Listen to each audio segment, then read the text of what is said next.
নমস্কার বন্ধুরা, light house think ডিফারেন্টের উদ্যোগে light house audio book for blind এই ইউটিউব চ্যানেলে প্রতিদিন একটি করে ভিন্ন স্বাদের নতুন গল্প শোনানোর তাগিদে বাংলা ছোট গল্পের শারদ উপহারের যে ডালি আমরা সাজিয়েছি, সেই ধারায় আজ আমরা শুনব সাহিত্যিক শ্রী রমাপদ চৌধুরী রচিত গল্প দিনকাল। রমাপদ চৌধুরী 28শে ডিসেম্বর 1922 খ্রিস্টাব্দে খড়গপুরে তাঁর জন্ম। প্রেসিডেন্সি কলেজ ও পরে কলকাতা বিশ্ববিদ্যালয়ে ইংরাজি সাহিত্য নিয়ে পড়াশুনো করেন। দ্বিতীয় বিশ্বযুদ্ধের সময় থেকেই তার লেখালেখি শুরু হয়। 25 বছর বয়সে তার প্রথম ছোট গল্প উদয়াস্ত প্রকাশিত হয় যুগান্তর পত্রিকায়। আনন্দবাজার পত্রিকার সঙ্গে কর্মসূত্রে যুক্ত ছিলেন। 1954 সালে প্রথম উপন্যাস প্রথম প্রহর ও 60-এর দশকে দেশ পত্রিকায় ধারাবাহিকভাবে লেখেন বনপলাশীর পদাবলী। 1963 সালে তিনি পান আনন্দ পুরস্কার, 1971 পান রবীন্দ্র পুরস্কার, 1988 সালে সাহিত্য একাডেমি পুরস্কারে ভূষিত হন রমাপদ চৌধুরী। 2018 সালের 29শে জুলাই কলকাতায় তাঁর মৃত্যু হয়। তাহলে বন্ধুরা, এবার আমরা শুনি গল্প দিনকাল। গল্পটি প্রথম প্রকাশ পায় বাংলা 1377, ইংরেজি 1970 সালে। গল্পটি পাঠ করছেন লাইট হাউস থিঙ্ক ডিফারেন্টের সদস্যা সুদীপা দাস।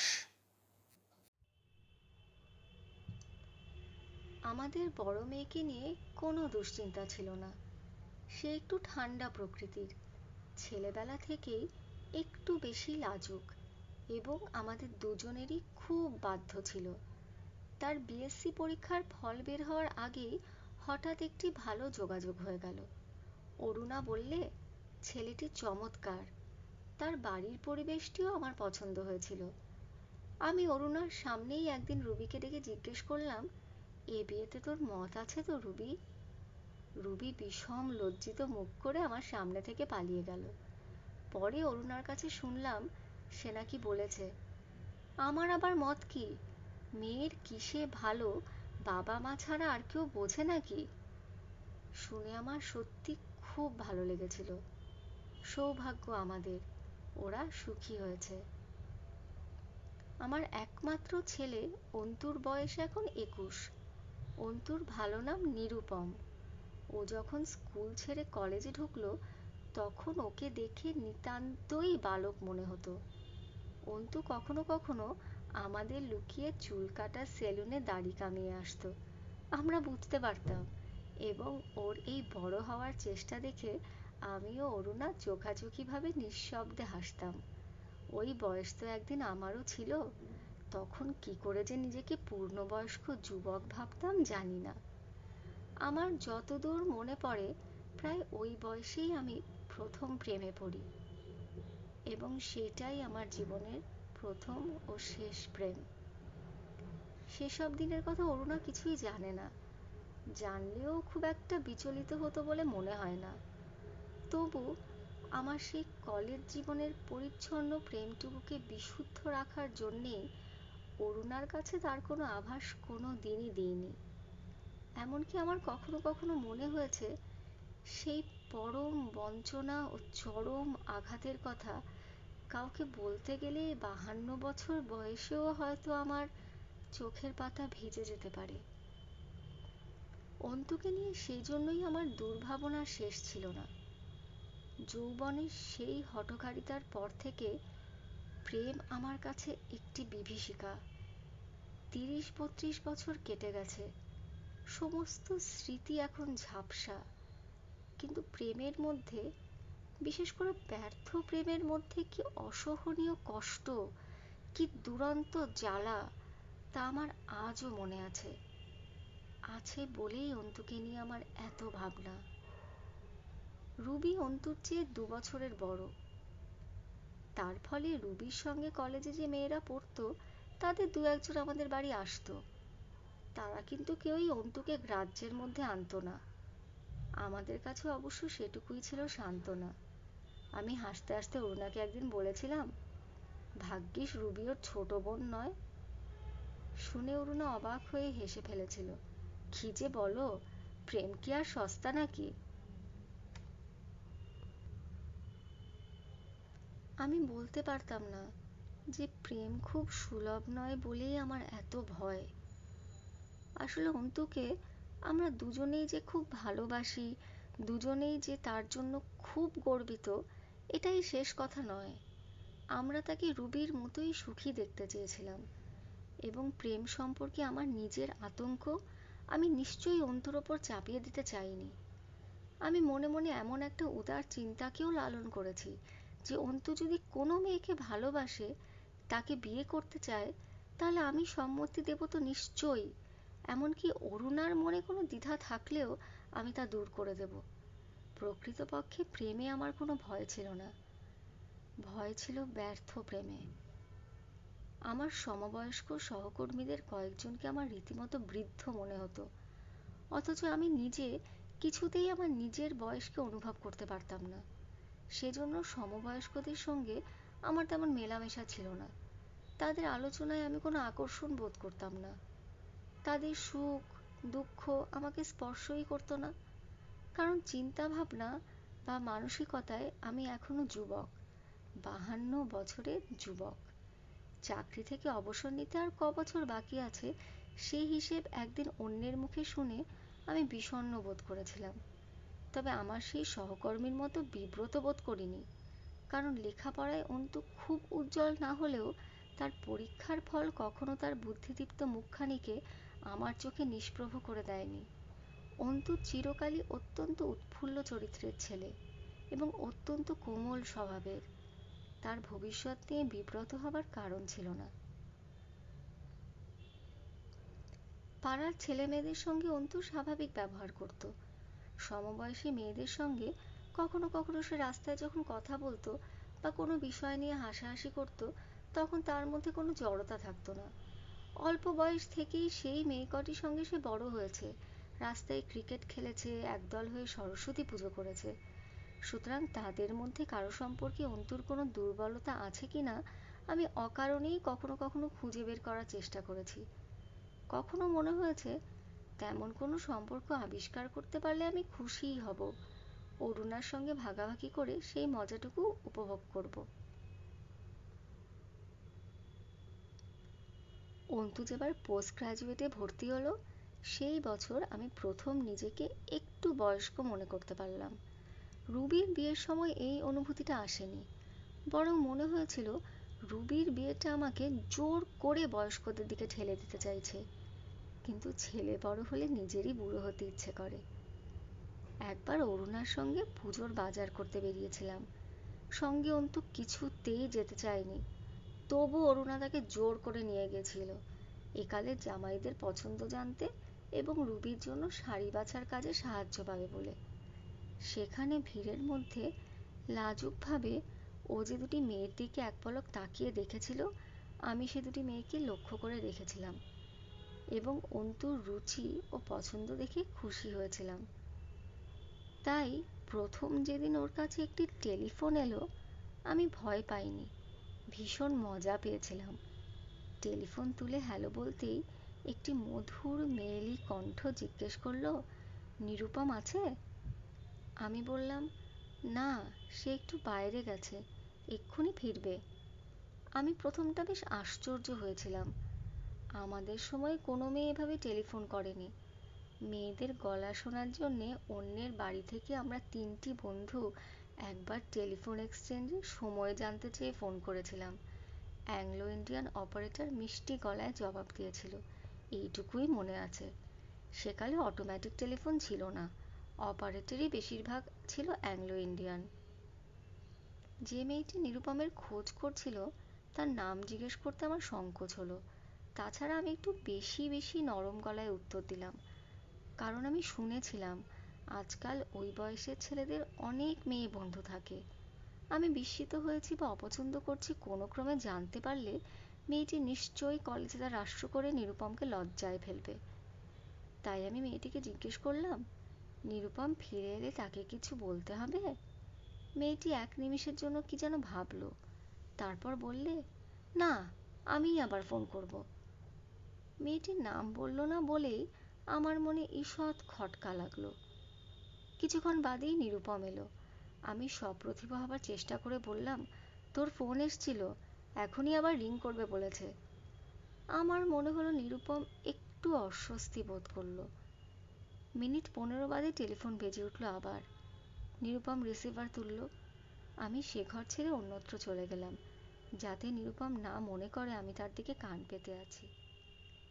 মেয়েটির এই ফোন করার ঘটনাটা আমার 52 বছরের মনে তোলপাড় আনলো। শুধু কৌতুকই নয়, রোমাঞ্চের স্পর্শও ছিল ঘটনাটিতে। আমি অরুণাকে একসময় সে কথা বললাম, যদিও আমার মনে দ্বিধা এবং ভয় ছিল যে অরুণা হয়তো ঘটনাটিকে সহজভাবে গ্রহণ করতে পারবে না। অরুণা কিন্তু অবাক হয়ে সশব্দে হেসে উঠল। হাসি থামলে ওর মুখের ওপর একটা মুগ্ধ ভাব ফুটে উঠল। আমার মনে হলো ছেলের জন্য অরুণার কোনো দুশ্চিন্তা নেই, ও যেন একটু গর্বই বোধ করছে। এবং ঠিক তখনই আমার নিজেরও মনে হলো আমিও একটু গর্বিত বোধ করছি। মেয়েটি টেলিফোনে অন্তুকে কি বলেছিল আমার জানার কথা নয়। তার নাম হয়তো অন্তুকে জিজ্ঞেস করলেই জানতে পারতাম, কিন্তু আমি কিছুই জানতে চেষ্টা করিনি, যদিও আমার সে বিষয়ে যথেষ্ট কৌতূহল ছিল। ফলে কল্পনায় 3-4টি একালে সুন্দর সুন্দর নাম নিয়ে মনের মধ্যে নাড়াচাড়া করছিলাম এবং ভেবে নিয়েছিলাম মেয়েটি নিশ্চয়ই অন্তুর সঙ্গে কোনো নির্দিষ্ট জায়গায় দেখা করার কথা বলেছে। কারণ আমার মনে আছে তখন অন্তুর কলেজে পর পর 3 দিন ছুটি ছিল। একটি মেয়ে আমার 21 বছরের ছেলেকে বাড়িতে টেলিফোন করেছে। এই ছোট্ট ঘটনাটি আমার মনে এমনই চাঞ্চল্য সৃষ্টি করেছিল যে আপিসের 2-1 সহকর্মী বন্ধুকে না বলে পারিনি। তারা কেউ এ ঘটনার কথা শুনে বিস্ময় প্রকাশ করেছে, কেউ একটি প্রেমাখ্যান শোনার মতো মুখভাব করে তা উপভোগ করেছে এবং তাদের নিজেদের যৌবনকাল কিভাবে বঞ্চিত হয়েছে তা ভেবে দীর্ঘশ্বাস ফেলেছে। বলা অপ্রয়োজন যে আমিও সেই কপট দীর্ঘশ্বাসের সঙ্গে সুর মিলিয়েছি। এরপর অন্তুর কাছে আরো কয়েকবার আরো ঘন ঘন মেয়েলি গলার টেলিফোন এসেছে। সেসব সময় কখনো আমি নিজেই রিসিভার তুলেছি, কখনো অরুণা। তখন আর আমার কাছে সমস্ত ব্যাপারটা মজা নয়, বরং কখনো কখনো মনে হয়েছে অন্তু আমাদের যেন উপেক্ষা করছে কিংবা যথেষ্ট শ্রদ্ধা করছে না। তা না হলে সে নিশ্চয়ই তার বান্ধবীদের বাড়িতে ফোন করতে নিষেধ করে দিত। অন্তু যে লুকিয়ে লুকিয়ে অনেকদিন আগে থেকেই সিগারেট খাওয়া ধরেছে আমি জানতাম। তার পকেটে একখানা চিঠি পোস্ট করার জন্য রাখতে গিয়ে দেশলাই দেখেছিলাম একদিন। আরেকদিনও বাথরুম থেকে বেরিয়ে আসার পরই আমি ঢুকতে গিয়ে এক রাশ ধোঁয়া এবং সিগারেটের গন্ধ পেয়েছিলাম। এই বয়সে সিগারেট খাওয়াকে আমি খুব দোষের মনে করতাম না, কিন্তু সেজন্য অন্তু আমার চোখের সামনে টেবিলে সিগারেটের প্যাকেট রাখলেও সহ্য করতে হবে এতখানি উদার আমি হতে পারিনি। ও অবশ্য তা করেওনি কোনোদিন, এবং সম্ভবত ওই বয়সে পুরো প্যাকেট সিগারেট কেনায় ওরা অভ্যস্তও হয়নি। আমি নিজে ওই বয়সে খুচরো একটি সিগারেট কিনে দোকানের দড়িতে ধরিয়ে নিতাম। সে যাই হোক, ঘন ঘন টেলিফোন আসা আমার কাছে প্রায় চোখের সামনে সিগারেট ধরানোর সামিল মনে হতো। প্রথম দিকে ব্যাপারটা উপভোগ করলেও অরুণার কাছেও এটা আর কৌতুক রইল না। দেখতাম অরুণাও বিরক্ত হতো, এবং আমি জানতাম বিরক্তিটা আসলে ওর রাগ। জানি না, নেই, বা বলতে পারছি না গোছের উত্তর দিয়ে ও কোনো কোনো দিন রিসিভার নামিয়েও দিয়েছে। আমি ঘরে বসে থাকলে অন্তু টেলিফোনে কাটা কাটা কথা বলতো, অস্পষ্ট উত্তর দিত, এবং আমার তা শুনে বেশ মজা লাগতো। মেয়েটা কে রে? বেশ বিরক্তির সঙ্গেই একদিন অরুণা ওকে জিজ্ঞেস করেছিল। আমি তখন অন্তুর চোখের দিকে তাকাতে পারিনি। কলেজের 2-1টি মেয়ের নাম অরুণার কাছ থেকে জানতে পেরেছিলাম, কারণ তাদের কথা অন্তু সেদিনই অরুণাকে হাসতে হাসতে বলেছিল। তাদের কথা বলার সময় অন্তু এমন ভাব করলো যেন তারা নিতান্তই নাবালিকা এবং নির্বোধ, বোকার মতো কথা বলে, এবং অন্তু যেন তাদের গ্রাহ্যই করে না। অরুণা একদিন হাসতে হাসতে আমাকে বলল, টুকটুক মেয়েটিই তো ওকে বেশি ফোন করে। জিজ্ঞেস করলাম কেমন দেখতে, অন্তুর নাক সিঁটকে যা বর্ণনা দিল, কোনো ভয়ই নেই। টুকটুক নামটা আমি আগেও একদিন শুনেছিলাম। তার ভালো নাম যে রীতা, তাও অরুণা বলেছিল। আর আমি অবাক হয়ে ভেবেছিলাম, কলেজের মেয়েদের ডাকনামে পরিচিত হওয়াই আবার কোন ধরনের আধুনিকতা। রুবি সেদিন এসেছিল, বললে, তুমি বাবা এক্কেবারে সেকেলে, আমাদের সময় ওসব ছিল, মিনি দত্ত, টুলি মিত্র, ফুচু সান্যাল। কিন্তু অন্তু টুকটুকের রূপের যে বর্ণনাই দিক না কেন, একদিন আপিস থেকে ফিরতেই অরুণা চায়ের কাপ রেখে হাসতে হাসতে বললে, ছেলের তোমার কপালে অনেক দুঃখ আছে। আমি বিস্মিত হয়ে বললাম, কেন? অরুণা হাসলো, বললে, সেই টুকটুক, সে আজ এসেছিল। তারপর একটু থেমে বললে, কি মিষ্টি চেহারা তুমি ভাবতে পারবে না, আর কি ভালো যে মেয়েটা। অন্তু কিনা ওকে দেখে নাক সিটকোয়। ও ছেলের তাহলে কোনো মেয়েই পছন্দ হবে না। আমি বললাম, ছেলের বউ করার জন্য তাকে বুঝি তোমার খুব পছন্দ হয়েছে? অরুণা হেসে ফেলে বললে, তা বলছি না, কিন্তু সেদিন যে অন্তু বললে টুকটুক দেখতে তেমন ভালো নয়, এর চেয়েও সুন্দর মেয়ে কি ওর কপালে জুটবে নাকি? আমার মনে কিন্তু সঙ্গে সঙ্গে খটকা লাগলো। আমার মনে হলো, টুকটুক সম্বন্ধে আমাদের যাতে কোনো সন্দেহ না হয়, সেই জন্যই ওই মিষ্টি চেহারার মেয়েটাকে অন্তু খাটো করে দেখাবার চেষ্টা করেছে। টুকটুককে দেখার জন্য আমার তখন খুবই আগ্রহ।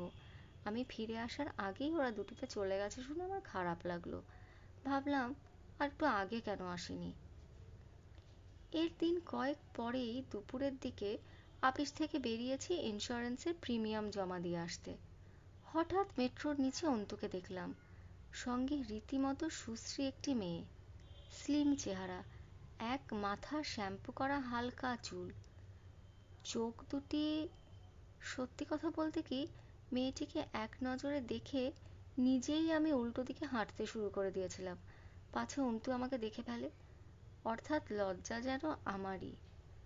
আমি অরুণাকে এসে ফিসফিস করে বর্ণনা দিলাম মেয়েটির, আর অরুণা বলল, বারে, ওই তো টুকটুক।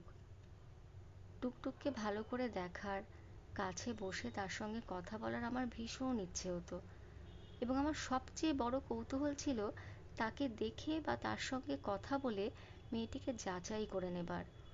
আমার ধারণা ছিল, তার সঙ্গে কথা বলে আমি তার ভিতরের চরিত্রটি আবিষ্কার করতে পারবো, এবং সেই সঙ্গে ধারণা করে নিতে পারবো সে সত্যিই অন্তুকে ভালোবাসে কিনা। কারণ টুকটুক যথেষ্ট সুশ্রী বলেই আমার সেই পুরনো ভয়টা মাঝে মাঝেই বুকের মধ্যে উঁকি দিত। আমার কেবলই আশঙ্কা হতো, শেষ অবধি অন্তু না সেই পরম আঘাতটা পেয়ে বসে। পুত্র সন্তান যুবক হয়ে উঠলে 52 বছর বয়সের বাপকেই সবসময় তটস্থ থাকতে হয়। আমি মাঝে মাঝে আপিস ছুটির পর সহকর্মী বন্ধুদের সঙ্গে চৌরঙ্গীর দু একটি রেস্টুরেন্টে গিয়ে চা খাই, আড্ডা দিই। কোনোদিন বা শ্রান্ত ক্লান্ত বোধ হলে তাদের সঙ্গে আউটরাম ঘাটের দিকে বা ভিক্টোরিয়া মেমোরিয়ালের সামনে বায়ু সেবনের জন্য বেড়াতে যেতাম। অস্বীকার করব না, 52 বছর বয়সেও আমার বুকের ভেতরটা যুবক রয়ে গেছে বলেই আমি ওই সব সুদৃশ্য জায়গায় বেড়াতে গিয়ে কখনো কখনো সুদৃশ্য রমণীর দিকেও কয়েক পলক তাকিয়ে দেখেছি। কিন্তু ওই সব স্থানগুলি প্রেমের তীর্থস্থান জানতাম বলেই আমার বেড়ানোর জায়গাও সংকীর্ণ হয়ে গেল। কারণ আমার তখন একটাই আতঙ্ক, কোথাও না ওদের দুটিকে, অর্থাৎ অন্তু ও টুকটুককে দেখে ফেলি। ওদের কোনোদিন যদি লজ্জায় ফেলি, আমাকে দেখতে পেয়ে ওদের সুন্দর সন্ধ্যা যদি নষ্ট হয়, তাহলে আমার আর অনুশোচনার যেন শেষ থাকবে না। এই সময়ই অন্তুদের কলেজে পুজোর ছুটি হলো। অরুণার কাছে শুনলাম টুকটুক তার বাবা মার সঙ্গে দিল্লি বেড়াতে যাচ্ছে। টুকটুক নিজেই নাকি তাকে বলে গেছে। অরুণা বললে, ছেলেটা একেবারে অমানুষ। আমার সামনেই টুকটুক বললে, নিরুপম, চিঠি দেব, উত্তর না দিলে দেখবে মজা। অন্তু কি বলল জানো? বললে, রিপ্লাই কার্ড দিও, আর নয়তো এখনই খাম পোস্ট কার্ডের পয়সা দিয়ে যাও। সত্যি সত্যি ওর কাছ থেকে 2 টাকা নিল, আমার বকুনিতে কানই দিল না। টুকটুক যে দিল্লি চলে গেছে তা কয়েকদিন পরেই টের পেলাম, কারণ অন্তুর নামে যে চিঠিখানা এলো তার ঠিকানা দেখেই বোঝা গেল সেটি কোনো মেয়ের লেখা। আমি সে চিঠি নিজেই রেখে দিলাম, নিজেই অন্তুর হাতে তুলে দিলাম, অরুণাকে জানতেও দিলাম না। কারণ আমার ভয় ছিল অরুণা সে চিঠি খুলে পড়তে পারে বা পড়ার পর ছিঁড়ে ফেলে দিতে পারে, ফলে ওদের মধ্যে একটা ভুল বোঝাবুঝি ঘটতে পারে, এবং মা বা বাবা সে চিঠি পড়েছে বা নষ্ট করেছে জানতে পারলে অন্তু তখন নিশ্চয়ই আমাদের ঘৃণা করতে শুরু করবে। কিছুদিন পরে অরুণার কাছে শুনলাম টুকটুক ফিরে এসেছে। ফিরে এসেই সে নাকি অরুণাকে ফোন করেছিল। অরুণা বললে, যাই বলো, টুকটুক আমাদের খুব ভালোবাসে। চিঠি পায়নি কদিন অন্তুর কাছ থেকে, খুব ভাবনা হয়েছিল তার। বাড়ি ফিরেই ফোন করে জিজ্ঞেস করলো আমরা কেমন আছি। সত্যি সত্যিই টুকটুককে একদিন দেখলাম। দেখলাম মানে তাকে আমিই ডেকে আনলাম। আমাদের ফ্ল্যাটখানা 3 তলায়, সামনে একটুখানি ব্যালকনি আছে। সেদিন শরীরটা বিশেষ ভালো ছিল না। বছর শেষ হয়ে আসছে, অথচ ক্যাজুয়াল লিভ পাও না অনেক। ইচ্ছে করেই আপিস যাইনি। বিকেলে হঠাৎ শুনলাম নিচে রাস্তা থেকে কোনো একটি মেয়ে চিৎকার করে কাকে ডাকছে। দুবার শোনার পরই মনে হলো মেয়েটি অন্তুকে ডাকছে। আমি ব্যালকনিতে বেরিয়ে দেখি নিচে রাস্তায় টুকটুক চিৎকার করে ডাকছে, অন্তু, অন্তু। ও তখন 3 তলার দিকে চোখ তুলে ডাকছিল। আমাকে দেখেই লজ্জা পেল। ও হয়তো শুট করে সরে পড়তো, মাথা নামিয়ে নিয়েছিল সঙ্গে সঙ্গে। তাই আমি ব্যালকনিতে দাঁড়িয়েই বললাম, তুমি ওপরে এসো, এসো না। মেয়েটি সিঁড়ির দিকে এগিয়ে গেল। বেশ কিছুক্ষণ পরে মুখে হাসি আর লজ্জা ছড়িয়ে উঠে এলো। আমি তখন সিঁড়ির মাথায়। আমি বললাম, তুমি টুকটুক না? টুকটুক ঘাড় কাত করলো। আর আমি বললাম, অন্তু না থাকলে ওপরে বুঝি আসা যায় না? অরুণাও ততক্ষণে এসে পড়েছে। হেসে বললে, সে কথা বলো না, আমার সঙ্গে তো কতদিন এসে গল্প করে গেছে। আমি টুকটুককে সামনে বসিয়ে নানান গল্প শুরু করে দিলাম। আমি প্রায় তার সমবয়স্ক হবার চেষ্টা করলাম। হাসলাম এবং হাসালাম। আমি নিজেকে যথেষ্ট মডার্ন প্রতিপন্ন করার চেষ্টা করলাম। টুকটুক চলে যাবার পর আমি অরুণাকে বললাম, যদি সত্যি সত্যি তেমন কিছু হয় ভালোই হয়, কি বলো? অরুণা মৃদু হেসে বললে, মেয়েটা ভীষণ ভালো, তাই না? আমরা রাত্রে অন্ধকারে শুয়ে শুয়েও অন্তু এবং টুকটুককে নিয়ে কোনো কোনো দিন চাপা গলায় আলোচনা করেছি। আমাদের চোখকে ফাঁকি দেবার জন্য যখনই ওরা চেষ্টা করেছে আমরা হেসেছি। কখনো কখনো আমরা স্বপ্নও দেখেছি। এরপর ক্রমে ক্রমে সমস্ত ব্যাপারটা কেমন সহজ এবং স্বাভাবিক হয়ে উঠেছিল। টুকটুক ফোন করলে আমি যদি রিসিভার তুলতাম তাহলে ও আগে আমার খবরাখবর নিত, অরুণার, আর তারপর আমি নিজেই বলতাম, ধরো, অন্তুকে ডেকে দিচ্ছি। কিংবা, অন্তু তো এখনো ফেরেনি, কলেজে যাওনি তুমি? টুকটুক যখন বাড়িতে আসতো আমি থাকলেও কখনো শটান অন্তুর ঘরে চলে যেত, কখনো রান্নাঘরে অরুণার কাছে, আবার অন্তুর ঘরে যাবার আগে 1 মিনিট দাঁড়িয়ে কোনো কোনো দিন আমার সঙ্গে কথাও বলতো। মাঝখানে হঠাৎ কি যে হয়েছিল আমি জানি না, বেশ কিছুদিন টুকটুক আসতো না, ফোনও করতো না। সেই সময় আমি খুব বিচলিত হয়ে পড়েছিলাম।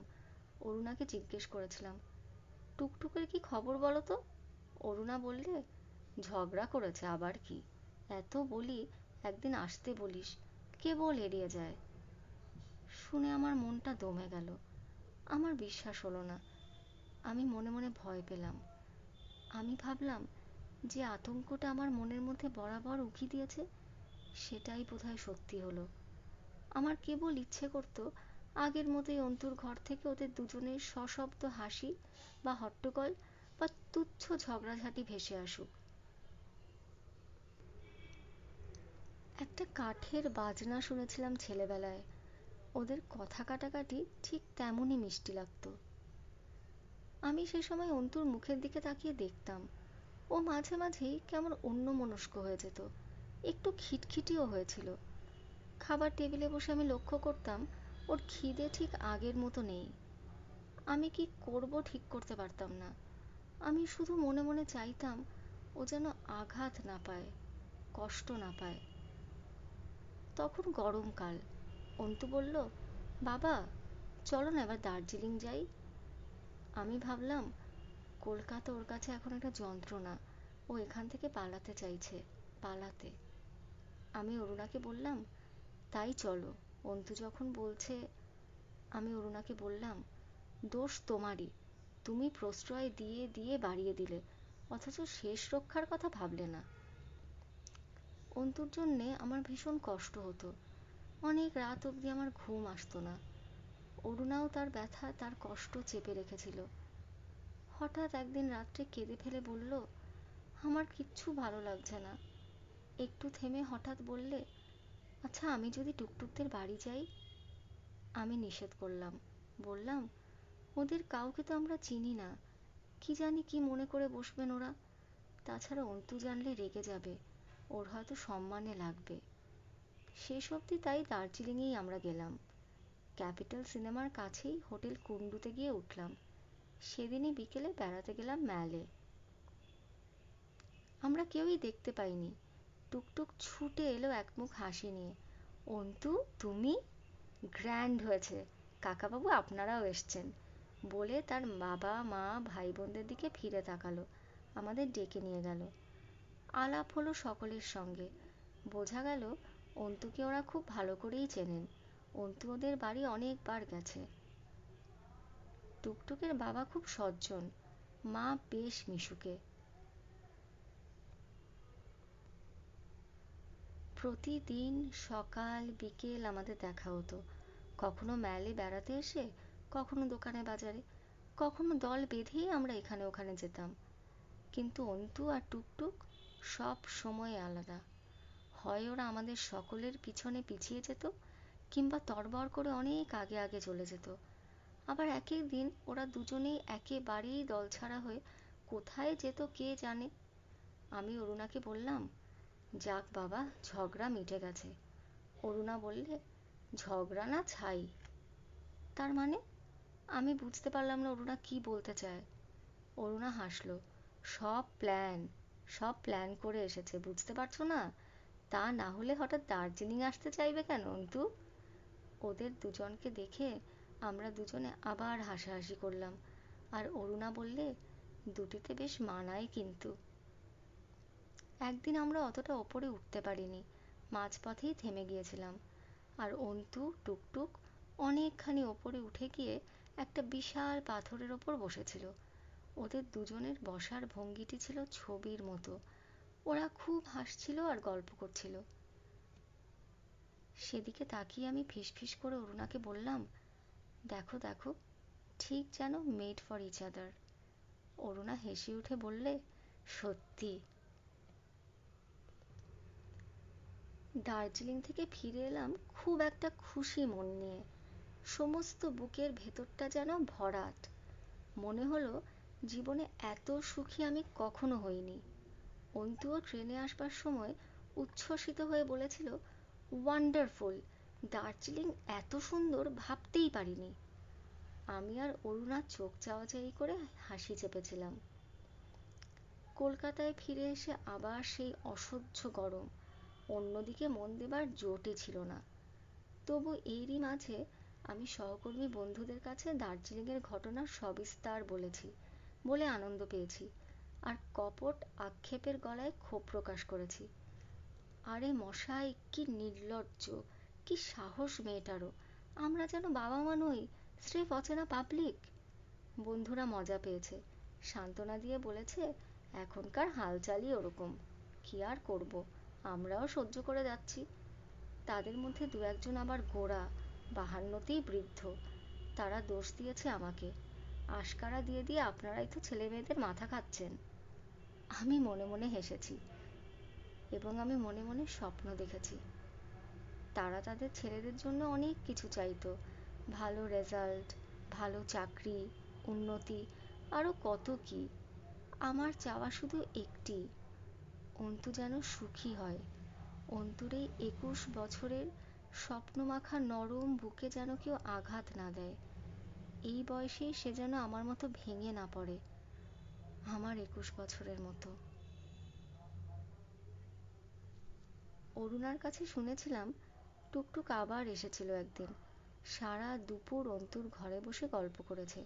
অরুণা আচার রোদে দিয়েছিল, চেয়ে নিয়ে চেটে চেটে খেয়েছে। সারা দুপুর ঘরের মধ্যে বসে গল্প করার কথায় আমার একটু ভয় হতো, একটু অস্বস্তি। ওই বয়সটাকে বিশ্বাস করতে পারতাম না আমি। ভাবতাম শেষে কিছু একটা। পর মুহূর্তেই মনে হতো ওরা এত খারাপ হবে না, আমাদের মনটাই খারাপ। রুবি একদিন এসে বললে, জানো মা, তোমার জামাই বলছিল অন্তুর নাকি আজকাল খুব পাখা গজিয়েছে। অরুণা হেসে বললে, তার কি করা যাবে, দিনকালই যে বদলে গেছে। রুবি বললে, আমার বেলায় তো খুব কড়া শাসন ছিল তোমার। সত্যি কথা বলতে কি, রুবিকে আমরা একটু আগলে আগলেই রাখতাম, কিন্তু রুবি তো সুখী হয়েছে। পরে শুনলাম রুবি বলেছে অরুণাকে, তোমার জামাই দেখেছে একটা ছিপছিপে মেয়েকে নিয়ে কি একটা হোটেল থেকে বেরোচ্ছে। অরুণা বললে, তোমাকে বলিনি, ভেবেছিলাম চোখের ভুল। সেদিন দুপুরে। অরুণা হঠাৎ অন্তুর ওপর রেগে গেল। আমাকে বললে, এভাবে বেশি দিন ভালো নয়, বিয়ে টিয়েই যদি করতে চায় করুক না। কিছু একটা ঘটে যেতে পারে এই ভয় তারপর থেকে আমাকে ভয় পেয়ে বসলো। যদি কিছু ঘটে, আমি ভাবতাম, তাহলে আমাদের প্রশ্রয় তো তার জন্য দায়ী। আবার ভাবতাম, অত ভয়ের কি আছে, ওরা বিয়ে করতে চাইলে টুকটুকের বাবা নিশ্চয়ই আপত্তি করবেন না, তিনি তো আরো মডার্ন। তবু ভয় হতো বলেই অরুণাকে বলেছিলাম অন্তুকে স্পষ্ট করে জিজ্ঞেস করতে। তবে পাশ করার আগে কোনো চাকরি না পেয়ে ওর বিয়ের কথা আমি ভাবতাম না। ঠিক সেই সময় হঠাৎ টুকটুক একদিন এসে হাজির। নিরুপম আছে কাকাবাবু? আমি ওকে দেখে বেশ খুশি হয়ে উঠেছিলাম। বললাম না। টুকটুক সঙ্গে সঙ্গে চলে যাচ্ছিল। আমি বললাম, নিরুপম ছাড়া কি আর কারোর সঙ্গে কথা বলতে তোমার ভালো লাগে না? আমরা বুড়ো হয়েছি বলে কি তোমাদের সঙ্গে কথা বলতেও পারি না? টুকটুক মাথা নিচু করে লাজুক হাসলো। আমি বললাম, বসো এখানে। ও চুপটি করে সামনের চেয়ারে বসলো, বড় লম্বা ব্যাগটা কোলের ওপর রেখে। আমি বললাম, কি খবর টবর বলো তোমার? অন্তু এক্ষুনি ফিরবে, ওকে ওষুধ কিনতে পাঠিয়েছি। টুকটুক মাথা নিচু করেই বললে, খবর একটা আছে কাকাবাবু। মৃদু সলজ্জ হেসে বলল, আমার বিয়ে। বিয়ে? আমার বুকের মধ্যে কেউ যেন দুম করে একটা কিল বসিয়ে দিল। মাথা ঝাঁঝা করে উঠল। কবে? কোথায়? কি করে ছেলেটি? আমি ঠিক কি প্রশ্ন করেছিলাম আমার নিজেরই মনে নেই। টুকটুক ব্যাগ থেকে একখানা চিঠি বের করে দিল। আমি পড়লাম, কিন্তু কিছুই মাথার মধ্যে ঢুকলো না। সব অক্ষরগুলো ঝাপসা লাগলো। আমার বুকের মধ্যে একটা অসহ্য ব্যথা মোচড় দিয়ে উঠল। আমার ভিতরটা কেবল বলতে লাগলো, এ কি হলো, এ কি হলো? কোনো রকমে মুখে হাসি এনে বললাম, ভালো ভালো।